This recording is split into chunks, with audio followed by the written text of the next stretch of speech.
श्रीलंका को रौंद करके टीम इंडिया पहुंच गई है अब वर्ल्ड कप के सेमीफाइनल में। बन गई है पहली टीम सेमीफाइनल के लिए क्वालिफाई करने वाली। और वहीं कैसे अब नेदरलैंड बनाम अफगानिस्तान में नेदरलैंड के ऊपर में पाकिस्तान के सेमीफाइनल में क्वालिफाई करने की उम्मीदें टिकी हुई हैं। और हार्दिक पांड्या ने कैसे दे दिया है भारतीय टीम को सबसे बड़ा सरप्राइज चोटिल होने के बावजूद। ये पूरी कहानी हम आपको बताएंगे और कैसे पॉइंट्स टेबल में हो गया है सबसे बड़ा खेल। और अब यहां से वर्ल्ड कप के मुकाबले जिस तरीके से होने जा रहे हैं, सबसे ज्यादा रोमांचक इस वर्ल्ड कप के वीक में क्या होने वाला है, ये पूरी जानकारी हम आपको इस वीडियो में देने वाले हैं। तो वीडियो को लास्ट तक देखिएगा। वीडियो अगर पसंद आ जाए तो लाइक कर दीजिएगा, शेयर कीजिएगा। और अगर आप चैनल पर नए हैं तो क्रिकरोस्ट की फैमिली में चैनल पर सब्सक्राइब बटन दबा करके आप शामिल हो सकते हैं। अपना प्यार सपोर्ट लगातार देते रहिए, क्योंकि यहां पर मिलता है आपको हर मैच के दौरान pre match, mid inning, post match shows और रिसर्च बेस्ड कंटेंट। तो चलिए वीडियो को शुरू करते हैं। जैसा कि आप सब जानते हैं कि भारतीय टीम का अपराजय अभियान लगातार जारी है। रोहित शर्मा की कप्तानी में बेहतरीन ढंग से भारतीय टीम खेलती नजर आ रही है। श्रीलंका के खिलाफ जब मुकाबला खेला गया तो टॉस हारने के बाद टीम इंडिया को पहले बैटिंग का मौका मिला। पहली बॉल पर चौका लगाते हैं रोहित शर्मा, दूसरी गेंद पर रोहित शर्मा आउट हो जाते हैं, उनको आउट करते हैं मधुशंका। और उसके बाद भारतीय टीम के लिए बल्लेबाजी करने आते हैं किंग कोहली। और किंग कोहली जब बैटिंग करने के लिए आते हैं तो गिल पर भी सवाल था कि आज गिल को बेहतर परफॉर्मेंस करना है। ये मुकाबले की मैं बात कर रहा हूं। और वहां पर गिल और विराट कोहली ने मिलकर के दूसरे विकेट के लिए 189 रनों की पार्टनरशिप की। एक समय में लग रहा था कि दोनों खिलाड़ी साथ में ही शतक पूरा करने वाले हैं, तभी 92 रन बना करके शुभमन गिल आउट हो जाते हैं। उसके बाद थोड़ी देर के बाद जब बैटिंग करने के लिए अय्यर आते हैं तो अय्यर और विराट के बीच में थोड़ी पार्टनरशिप होती ही है कि फिर वहां 88 रन बना करके विराट कोहली भी चलते बनते हैं। उसके बाद नंबर 5 पर आए बल्लेबाज केएल राहुल और अय्यर के बीच में एक पार्टनरशिप हाफ सेंचुरी की बनती है। दोनों बल्लेबाज पारी को आगे बढ़ा ही रहे थे, तभी तक एक सॉफ्ट डिसमिसल जो है वो हो जाता है। केएल राहुल कवर पर एक रुक करके आती हुई बॉल पर आउट हो जाते हैं। लेकिन अब बैटिंग करने के लिए उस समय आते हैं, अगर देखा जाए, सूर्य कुमार यादव। हालांकि सूर्या भी ज्यादा कुछ कर नहीं पाए, अनफॉर्चुनेटली उसी बॉल पर आउट हो गए जिस पर कि वो वानखेड़े के मैदान पर ढेर सारे रन बनाते हैं। लेकिन सूर्य कुमार यादव की कोशिश और नियत जो था वो यही था कि भारत को ज्यादा बड़े स्कोर तक पहुंचाया जा सके। हालांकि वो आउट हो गए, लेकिन एक तरफ से श्रेयस अय्यर का बल्ला जबरदस्त पारी खेल रहा था। छक्कों का छक्का जो उन्होंने लगा दिया मुकाबले में, जबरदस्त पारी खेली। 82 रनों पर बल्लेबाजी कर रहे थे और लग रहा था कि अय्यर का शतक तो होना पक्का है, लेकिन तभी अय्यर भी आउट होकर के पवेलियन चले जाते हैं। लेकिन अंतिम में जडेजा ने भी एक जबरदस्त पारी खेली और टीम इंडिया ने 50 ओवर में 357 बनाए। बहुत सारे लोग ये कह रहे थे कि ये टीम का स्कोर 30 रन और जुड़ना चाहिए था तो भारतीय टीम के खिलाफ कहीं चेज ना कर जाए श्रीलंकाई टीम। लेकिन भारतीय टीम में गेंदबाजों की इरादे कुछ अलग ही थे। और जिस तरीके से शुरुआत हुई, बुमराह ने आकर के जो गेंदबाजी की, पहले ओवर की पहली विकेट पहली गेंद पर निकाल करके गए।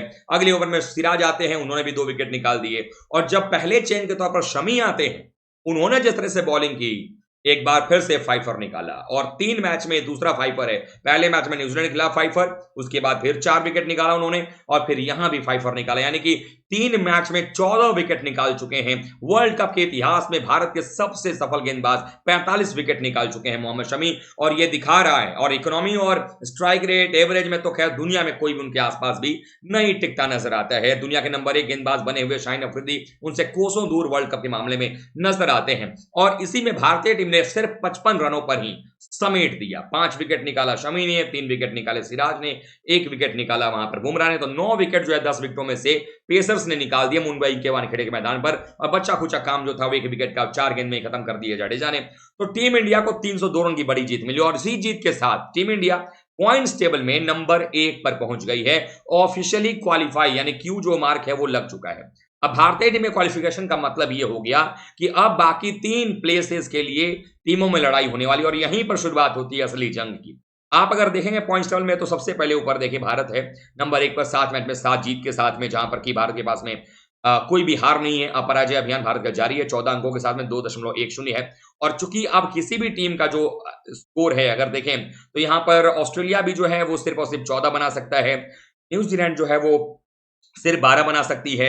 उसके अलावा देखें तो साउथ अफ्रीका की टीम जो है वो 16 तक जा सकती है, लेकिन साउथ अफ्रीका की मैच भारत से भी होना बाकी है। तो ऐसे में एक टीम तो 14 पर जा सकती थी, इसलिए उसको क्वालिफिकेशन का मार्क जो है मिल गया है। अब पाकिस्तान नंबर 5 पे, अफगानिस्तान नंबर 6 पे और नंबर 8 पर नेदरलैंड्स की टीम नजर आ रही, जिसने 6 मैच में 2 जीते हैं।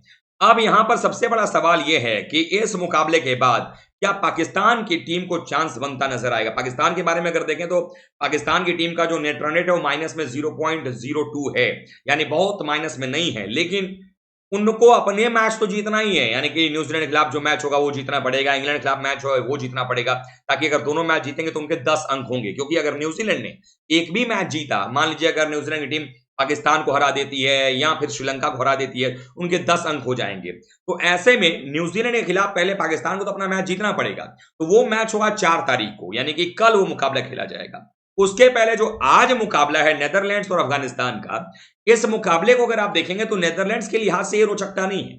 नेदरलैंड चाहेगा जरूर कि वर्ल्ड कप में एक और जीत उसको मिल जाए, लेकिन अगर आप ऐसे देखेंगे और कहीं ना कहीं क्वालिफिकेशन के लिए भी सोचेगी चैंपियंस ट्रॉफी के लिए, लेकिन अगर दूसरी तरफ अगर आप देखते हैं तो अफगानिस्तान की टीम के लिए इंटरेस्ट ज्यादा है, क्योंकि अफगानिस्तान भी अपने क्वालिफिकेशन के लिए देख रही है, क्योंकि उनके भी 6 मैच में 6 अंक हैं और उनके पास 3 मैच बचे हुए हैं। और अगर वो नेदरलैंड्स को हरा देते हैं तो अगले 2 मैच में एक मैच अगर वो बड़ी जीत हासिल कर लेते हैं या नेदरलैंड्स को ही अगर वो आज बड़े अंतर से हरा देते हैं, तो क्या मालूम कि पाकिस्तान को फिर वो क्वालिफिकेशन के लिए टक्कर देंगे।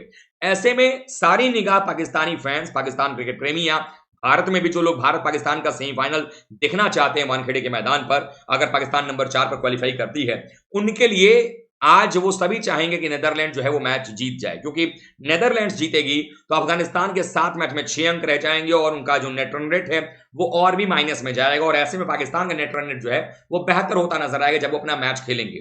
तो दूरी जो है वो नेट रन रेट के आधार पर अफगानिस्तान का पाकिस्तान का जो फासला अभी भी बढ़ा हुआ है वो और भी ज्यादा बढ़ जाएगा। तो ऐसे में 2 ही मौके मिलेंगे फिर अफगानिस्तान को 10 अंक लेने के लिए, और 2 ही मौके बचे हुए हैं पाकिस्तान को। अब जब पाकिस्तान अपना मैच खेलेगी उसके लिए सिनेरियो जो है वो निकल करके आया है कि पाकिस्तान को अगर अपना नेट रन रेट न्यूजीलैंड से बेहतर करना है, मान लीजिए कि अगर पाकिस्तान की टीम जो है वो न्यूजीलैंड को हरा देती है तो उनके 8 हो जाएंगे, फिर इंग्लैंड को हरा देगी तो 10 हो जाएंगे।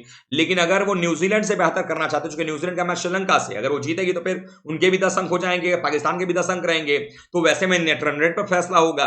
तो एनआरआर को बेहतर करने के लिए पाकिस्तान के पास जो समीकरण है वो ये है कि आप न्यूजीलैंड को, अगर आप पहले बैटिंग करते हो तो न्यूजीलैंड को 85 रनों के या उससे ज्यादा के अंतर से हराइए, जो मैंने आपको पहले बताया हुआ है। या फिर अगर आप चेस कर रहे हो और जो भी स्कोर बनाएगा न्यूजीलैंड उसको 35 ओवर में चेस करना पड़ेगा, 35 या उससे पहले। अगर आप 35 ओवर में चेस करते हो, मान लीजिए सपोज कर लीजिए कि अगर 300 रन न्यूजीलैंड बनाता है तो वो 300 रन जो है वो चेस करना पड़ेगा पाकिस्तान को 35 ओवर में। क्यों चेस करना पड़ेगा? क्योंकि अगर आप चेस करते हो तो आपका नेट रन रेट न्यूजीलैंड से बेहतर हो जाएगा। क्योंकि हमने बार बार बताया है कि भारत भी अगर आप देखेंगे तो मैच जीतने के बाद भी नेट रन रेट बहुत उछल करके नहीं गया है। ये हमने एक मैच पहले भी देखा कि कैसे अफ्रीका ने 190 रन की जीत हासिल की, फिर भी उनका जो नेट रन रेट उतना उछला नहीं। भारत ने 302 रन की जो है वो जीत हासिल की है, फिर भी भारत का जो नेट रन रेट है वो 2.10 पर ही रहा है। जबकि अगर आप अफ्रीका को भी देखें तो 190 रन की जीत के बाद भी उनका जो नेट रन रेट है वो लगभग 0.7 या 0.6 के ऊपर में बढ़ा हुआ है। ऐसे में बड़ी जीत जो है पाकिस्तान को जरूरत है। पाकिस्तान की टीम के पास देखें नंबर 5 पर है -0.02 को लेकर के। तो ये पूरा का पूरा जो समीकरण है वो ये नजर आ रहा है कि अब नेदरलैंड्स और अफगानिस्तान का जो मुकाबला होना है उस पर ध्यान देना पड़ेगा। हालांकि ये मुकाबला जो है नेदरलैंड्स और अफगानिस्तान की अगर मैं बात करूं तो ये मुकाबला खेला जाएगा लखनऊ के एकाना में। अब ये लखनऊ के एकाना में मैच की अगर मैं बात करूं तो वहां पर स्पिनर्स को असिस्टेंस मिलता है, और अगर आप देखेंगे तो टोटल अफगानिस्तान के पास में 3 क्वालिटी स्पिनर्स हैं, राशिद खान, मुजीबुर रहमान और मोहम्मद नबी। अगर वो चाहें तो चौथा स्पिनर नूर अहमद को भी लेकर के टीम में आ सकते हैं फजल फारूकी की जगह पर, या कोई और गेंदबाज अगर चाहें। तो ऐसे में ये जो टीम है काफी खतरनाक होगी, और इनको भी ये चांस लग रहा है कि उनके पास भी मौका यही लग रहा है कि वो भी अगर जीतते हैं तो मौका बनेगा। क्योंकि अगर अफगानिस्तान के हवाले से देखें तो आप ये देखें पॉइंट्स टेबल में अफगानिस्तान के पास में है 6 मैच में 3 जीत 3 हार 6 अंक। अगर अफगानिस्तान कल 100 या उससे ज्यादा रनों से हरा देता है नेदरलैंड्स को तो उसका जो नेट रन रेट है वो प्लस में आ सकता है। या चेस करते हुए कम ओवर, मान लीजिए कि अगर अफगानिस्तान ने नेदरलैंड्स को 100 रन के अंदर निपटा दिया और स्कोर को वो 12 ओवर 13 ओवर या 15 ओवर चेस कर जाते हैं, 35 ओवर रहते, उनका नेट रन रेट जो है पॉजिटिव में आ सकता है। तो ऐसे में क्या होगा, 7 मैच में उनके 8 अंक हो जाएंगे, नेट रन रेट पॉजिटिव में आएगा, तो पाकिस्तान को खिसका करके वो 6 पर कर देगा, खुद 5 पे हो जाएगा। और तब दोनों टीमों में सिर्फ अफगानिस्तान को एक मैच जीतना होगा, चाहे वो ऑस्ट्रेलिया को हरा दे, चाहे वो अफगानिस्तान को अफ्रीका को हरा दे। तो ऐसे में न्यूजीलैंड की जो टीम होगी वो चाहेगी कि ये सारा समीकरण बाहर रखा जाए, पाकिस्तान और अफगानिस्तान को दूर रखा जाए। तो न्यूजीलैंड को सिर्फ और सिर्फ अपने मैचेस जो है 2 बचे हुए जीत लेने हैं, और वो भी मैं कह रहा हूं कि सिर्फ उनको पाकिस्तान को अगर हरा देंगे तो पाकिस्तान बाहर और वो क्वालिफाई कर जाएंगे, चूंकि 10 अंक हो जाएगा। और फिर उनका मैच जो पड़ेगा श्रीलंका से। श्रीलंका उस फेज में है ही नहीं जहां पर कि आप ये कह सकें कि श्रीलंका की टीम न्यूजीलैंड को हरा देगी। तो ये टोटल समीकरण है, भारत क्वालिफाई कर गई है, उसके लिए टीम इंडिया को बहुत बहुत बधाई हो। और आप सबको ही बधाई हो कि भारतीय टीम जब पहली टीम बन गई है सेमीफाइनल में पहुंचने के लिए। आपको टीम इंडिया का परफॉर्मेंस कैसा लगा, रोहित की कप्तानी कैसी लगी, और सबसे ऊपर मोहम्मद शमी की गेंदबाजी कैसी लगी है, आपको किस प्रकार का परफॉर्मेंस दिख रहा है वर्ल्ड कप में, आप क्या उम्मीद कर रहे हैं टीम इंडिया से, आप कमेंट करके बताइएगा। वीडियो को लाइक कीजिएगा, शेयर कीजिएगा अपने दोस्तों में। चैनल सब्सक्राइब नहीं किया है तो सब्सक्राइब का बटन दबा करके क्रिकरोस्ट की फैमिली में आप शामिल हो सकते हैं। आपके मैं स्वागत करूंगा इस चैनल पर, क्योंकि यहां पर मिलता है आपको लगातार हर मैच के साथ में pre match show, mid inning shows, post match shows और रोजाना रिसर्च बेस्ड आपके लिए वीडियो हम लेकर के आते हैं। तो अपना प्यार सपोर्ट देते रहिएगा, वीडियो को लाइक कीजिए और चैनल अभी सब्सक्राइब कर लीजिए। मिलते हैं अगले वीडियो के साथ, अभी तक आप सभी का बहुत बहुत धन्यवाद। थैंक यू सो मच दोस्तों।